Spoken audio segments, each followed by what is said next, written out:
pessoas, tudo bem? Aqui ela não. Olá, internautas, mais um Casos e Mistérios e hoje vamos contar a história de Cyntoia Brown. Só que antes de contarmos o que ela fez, eu vou inverter a ordem do documentário que eu assisti, que depois eu falo qual é, onde que eu achei. Eu vou inverter a história, eu vou contar um pouco da história da família dela até chegar a ela e até chegar o crime que ela cometeu. Não que justifique algum crime, não que justifique tal, mas eu acho importante. Eu acho importante a gente saber o contexto geral, né, o contexto de tudo. Então vamos começar lá da avó dela.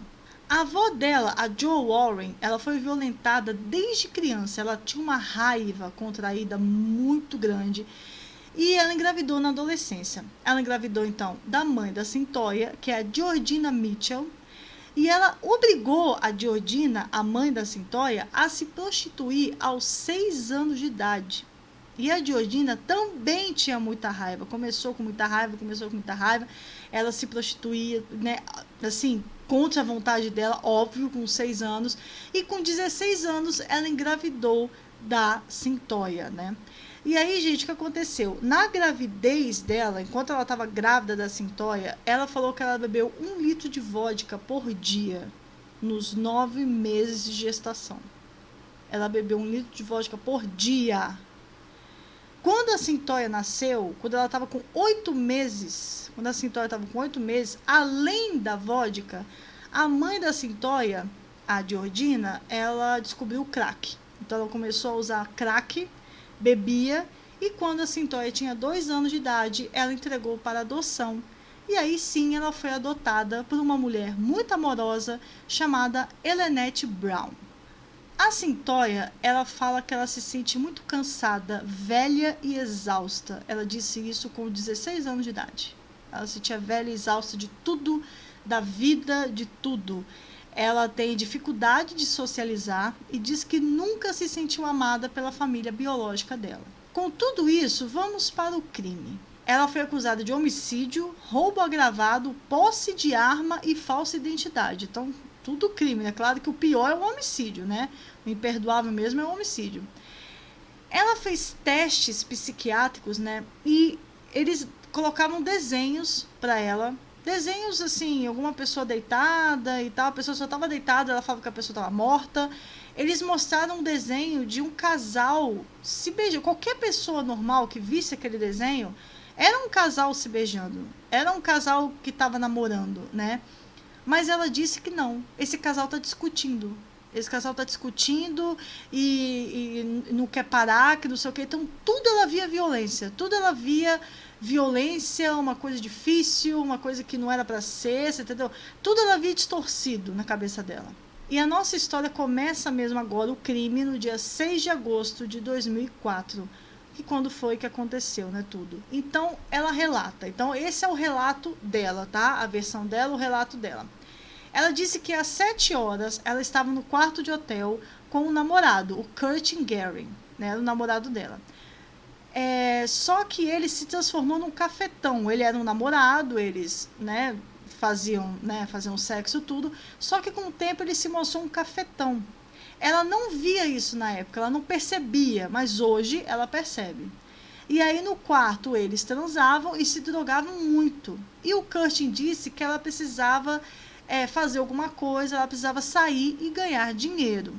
Ou seja, ele obrigava ela a se prostituir, por isso que ela falava que ele era o cafetão, né? Então ela saiu, naquele dia, isso era mais de 7 horas da noite, ela saiu do quarto de hotel para pedir uma carona, para realmente se prostituir. Ela foi até uma lanchonete chamada Sonic, e aí um homem se aproximou, perguntou se ela queria uma carona. E aí ele perguntou se ela queria se divertir naquela noite. Aí eles combinaram um preço e tal e foram para casa dele. Ela não queria ir para casa dele porque ela já tinha se prostituído algumas vezes, né? Ela falou sim, eu me prostituí algumas vezes, mas sempre foi em um hotel, nunca foi na casa da pessoa. Mas ele queria ir na casa dele. Ele começou a ficar falando de si mesmo, ele sempre se vangloriava, ele falava que ele era um agente imobiliário, que ele fazia trabalho voluntário e que ele era muito importante para a comunidade.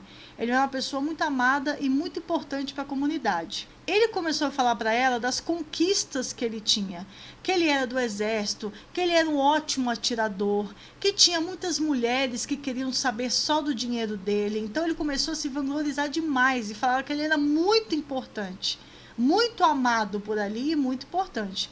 E aí, eles chegaram na casa dele, ela estava comendo o lanche lá da lanchonete Sonic, né? Eles trouxeram o lanche ali. E aí, do nada, ela estava na mesa comendo. Ele mostrou 2 espingardas para ela que ele tinha e mais outra arma, enquanto ela estava ali comendo na mesa. E ela falou que ele era muito controlador. Ele lembrava o namorado dela, igualzinho o namorado dela, né? E ela se sentiu muito nervosa e com medo quando ele falava das armas. E aí o que ela fez? Ela falou que ela queria assistir TV na sala, porque se ela estivesse na sala, ela ficaria perto da porta. Se alguma coisa acontecesse, ela poderia fugir, né? Mas aí ele pediu para... Aí ela falou, vamos dormir um pouquinho, ela falou. Ela falou que já não queria fazer mais nada, que não queria receber nenhum dinheiro dele, só queria ir embora dali, né? Aí ela falou assim, vamos dormir um pouco. O que ela queria realmente, né? Tudo isso que eu tô contando, gente, é o relato dela no julgamento, tudo bem? O relato dela. Porque ela falou assim, o que eu queria mesmo é que ele dormisse, para eu poder fugir, né? Mas aí o que aconteceu? Ele foi lá e subiu pro quarto com ela, não ficou na sala perto da porta, não. O jeito que ele falava que era tão importante, ele estava na casa dele, com as armas dele, que ele era importante, deixou ela muito nervosa, porque ela pensou assim, quem sou eu para ele? Eu tô na casa dele, ninguém sabe que eu tô aqui. Se esse cara quiser me dar um tiro na cara e esconder meu corpo, ninguém nunca vai saber. Porque ele tá tão importante, ele tem tantas essas armas, todos esses armas me mostrando aqui. E eu sou quem? Eu não sou ninguém. Eu não tô na minha casa, ninguém sabe que eu tô aqui, nem a minha família, nem o namorado dela sabia onde ela tava. Então ela ficou com muito medo, né? A reação dela foi de muito medo. Depois da 5ª vez que eles estavam na cama, né, tentando dormir, que não sei o quê, ele agarrou pelas pernas com muita força, mas a Cyntoia fingia que estava dormindo. Ele agarrava ela, fingia que estava dormindo. Só que da última vez, ele agarrou ela com tanta força que ele ficou muito nervoso. Aí ela pensou que ele ia bater nela. Ele pensou assim, você não tá fazendo nada comigo, então eu vou bater em você. Só que ele não foi para bater nela. Ele virou, ela tá aqui, ele virou de costa para ela e colocou a mão fora da cama. Nisso que ele fez, né? Nisso que ela falou assim, ele vai pegar uma arma e me matar. Foi isso que ela pensou. Porque ao invés dele ir lá bater nela, que era o que ela pensou, que ela tava pensando, ele virou para ela e fez assim com a mão. Pronto, ele vai pegar uma das armas dele. E aí o que ela fez, pegou uma arma dele, pegou a arma dela, que ela estava, né, em posse de arma, e deu um tiro na cabeça dele. Só que, gente, pensa comigo, ela disse que ele virou para ela, ele virou de costas para ela e foi pegar um negócio. Então ela deu um tiro aqui, ela deu um tiro nas costas dele, entendeu? Ele estava de costas para ela. Porque a versão dela é que ele foi pegar alguma coisa, que ele estava nervoso. Então ele morreu descosta para ela. E isso foi muito usado pelo promotor. Ela matou ele pelas costas. Ela matou ele dormindo. Por quê? Ele estava com a mão assim, ó. Parecia que ele estava dormindo. Né? Vocês estão me entendendo? Parecia que ele estava dormindo. Né? Não vou colocar a foto aqui, tá no documentário, porque tem sangue. E nada no YouTube pode sangue. Mas eu espero que vocês estejam me entendendo. Ele estava virado e ela deu um tiro pelas costas. E isso foi muito usado pela promotoria. Por quê? O que a promotoria disse? Nós só temos a sua versão. Nós não temos a versão dele porque o cara está morto. Sabe-se lá se você foi na casa dele para matar e para roubar as coisas. Por quê? Quando ela matou ele, ela pegou o dinheiro da carteira dele e pegou o carro dele. Ela pegou o carro dele para fugir. Então, o que o promotor disse? Que você foi lá para matar o cara e roubar o carro dele, né? E ela dizia que essa era a versão. É aí que tá, é a versão dela contra uma foto que o cara deu um tiro nas costas. E isso pegou ela, né? E aí ela foi julgada como adulta e pegou prisão perpétua. Com uma condicional, talvez ela tentasse uma condicional quando ela tivesse 51 anos de idade. Só para relembrar, ela foi presa com 16. Isso foi em 2004. Em 2010, os advogados dela pediram uma apelação. Por quê? Porque eles falaram que a Cintônia, ela sofria de um transtorno do espectro alcoólico fetal. Por quê? Porque vocês lembram que eu falei com vocês que a mãe dela bebia na gestação inteira? A mãe dela bebeu 1 litro de vodka por dia durante a gestação inteira. Então isso afetou o cérebro dela. Afetou. Ela tinha esse transtorno.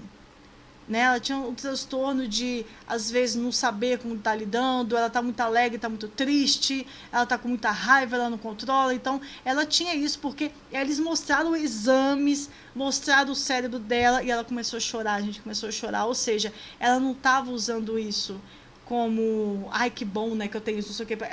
Quando eles começaram a falar do transtorno dela, tudo que ela tinha, né, o problema psicológico que ela tinha, ela começou a chorar, porque ela ficou muito triste de saber que tinha isso, né? Mas a apelação foi negada. E aí, de novo, ela só podia pedir condicional quando ela tivesse 51 anos de idade. Lá dentro, a Cintônia, ela disse que ela não tem como viver uma vida na prisão. Você simplesmente tenta. Você está ali. E aí o que aconteceu? Ela se formou na faculdade. Lá tinha uma faculdade, né? Que eles iam lá uma vez por semana. Ela se formou na faculdade. Aos 30 anos, 14 anos presa, foi pedida clemência pelo povo, alegando que ela tinha bom comportamento. Ela nunca foi rude com ninguém, ela nunca tentou uma briga com ninguém, ela nunca foi nem ignorante, ela tinha um ótimo comportamento ali dentro, né? E aí o que aconteceu? O seu caso ganhou a internet e artistas como a Rihanna tuitaram pela clemência da menina. Então isso ganhou a internet lá nos Estados Unidos, né? Porque muita gente, a Rihanna, vários artistas pediram clemência por essa menina. E aí, olha como é que são as coisas, né? O promotor do caso dela, o cara que foi lá e falou que não sei o que, ele foi professor dela na prisão na faculdade. Ele foi lá, né? Foi no julgamento, prisão perpétua. No outro dia, né, na clemência que eles pediram a apelação, não deu certo. No outro dia ele foi dar aula para ela. Aí ele até pediu desculpas para ela e sabe o que ela disse? Ela falou assim: você só estava fazendo o seu trabalho. Você é um promotor, você só estava fazendo o seu trabalho. Então olha como é que ela é humilde ali com as pessoas, né? Ela é uma pessoa muito gentil com todo mundo ali. Ela nunca teve uma briga, nada. E teve outro pedido de clemência, né? Eles foram lá, né? Quando ela estava com 30 anos, 14 anos presa, mais uma vez. E aí, gente, nesse pedido de clemência teve uma coisa que eu nunca vi na minha vida. Esse promotor que foi professor dela, que conviveu com ela ali por anos, né? Dando aula para ela, foi lá defendê-la. Ele falou assim: eu sou o promotor dela, mas eu estou aqui defendendo. Eu estou aqui para dizer que ela se tornou uma mulher decente, que ela está apta para viver em sociedade. Cara, eu nunca vi isso na minha vida. Nunca. Se vocês souberem de uma história igual a essa, eu nunca vi esse negócio. Um promotor. Então, o pedido de clemência dela ganhou né? O promotor falou: não, eu vi que ela está apta à sociedade. Eu convivi com essa menina. Eu dei aula para essa menina. E hoje eu vejo que ela está apta a viver em sociedade, sim. A família do cara que ela matou estava lá.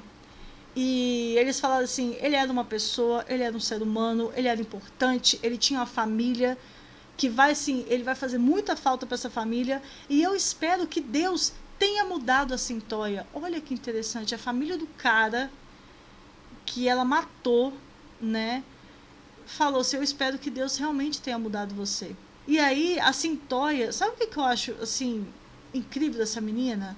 Que ela em nenhum momento tentou dar desculpinha. Eu matei mais. Não, o que eu fiz foi errado, ela falou. O que eu fiz foi muito errado. Eu jamais deveria ter feito isso. E isso vai me corroer pelo resto da vida. Isso vai me perseguir pelo resto da vida. Mas hoje eu posso viver em sociedade. Eu não posso mudar o que eu fiz. Ela falou: eu não posso. Tá errado. Eu não estou dando desculpas, não estou dando mas. Tá errado. O que eu fiz foi terrível. E vai me corroer. Mas hoje eu estou pedindo clemência porque eu posso viver em sociedade. Aí eles mandaram essa clemência para o governador, e o governador falou que ela pegaria 15 anos de prisão. mas ela já tinha cumprido 14 anos e pouco, né? Então, faltavam só mais 7 meses para ela cumprir, e depois que ela saísse da prisão, ela vai cumprir 10 anos de condicional. Então, no dia 7 de agosto de 2019, ano passado, ela foi solta. Então, vocês sabem aqui que eu deixo a minha opinião no final, e é difícil dar a minha opinião, né? É difícil porque eu falo que a pessoa que mata tem que pegar a prisão perpétua, mas a gente não pode generalizar, né? Esse cara não merecia morrer, por mais que ele contratou uma prostituta errado, mas ele não merecia morrer, óbvio que não, igual ele tem família. E eu gostei do que ela falou, isso vai corroer ela pelo resto da vida, e foi errado. Eu gostei da atitude dela de não dar um mas, de não dar desculpinha. Se meu namorado não tivesse me falado não, ela sempre falou assim, eu fiz, eu sou culpada. Eu vou me corroer por isso pelo resto da vida. Você entendeu? Ela não deu desculpinhas. Ela pediu perdão para a família. Eu vi que a família meio que perdoou. É claro que não vai ser amigo nunca, mas que desejou que Deus desse uma vida melhor para essa menina. Eu achei essa história assim, tantas reviravoltas, né? O que uma família pode fazer com uma pessoa, muito difícil. E eu te recomendo demais essa série na Netflix. Chegou essa semana, tá na Netflix. A série se chama Clemência, a história de Cyntoia Brown. E, cara, eu te recomendo muito assistir, porque lá é uma hora e meia, tem muita coisa que eu não falei que tá lá. Lá tem imagens, né, tudo e tal, da Cyntoia. E eu recomendo demais que você assista essa série, veja lá. E se você gosta do nosso quadro Casos e Mistérios, vem aqui que toda semana tem um caso novo. Eu quero muito, muito saber a sua opinião sobre esse caso. Eu quero muito saber o que você acha, se ela merecia, se ela não merecia, se você gostou da postura dela ou não, o que você achou da postura da família, do promotor, do juiz. Fala pra mim, eu gosto dos comentários. Eu gosto de comentários de todos os vídeos, mas o Caso e Mistério a gente troca muita ideia, porque tem muita gente que tem teoria. Aqui não tem como ter teoria, né? Mas tem casos que tem teoria, e eu adoro ler os comentários de vocês sabem que eu leio todos. E até o próximo vídeo. Muito obrigada, né? Comente alguma coisa, dê um like no vídeo para engajar o vídeo, compartilhe nas suas redes sociais e até o próximo vídeo. Beijo, tchau!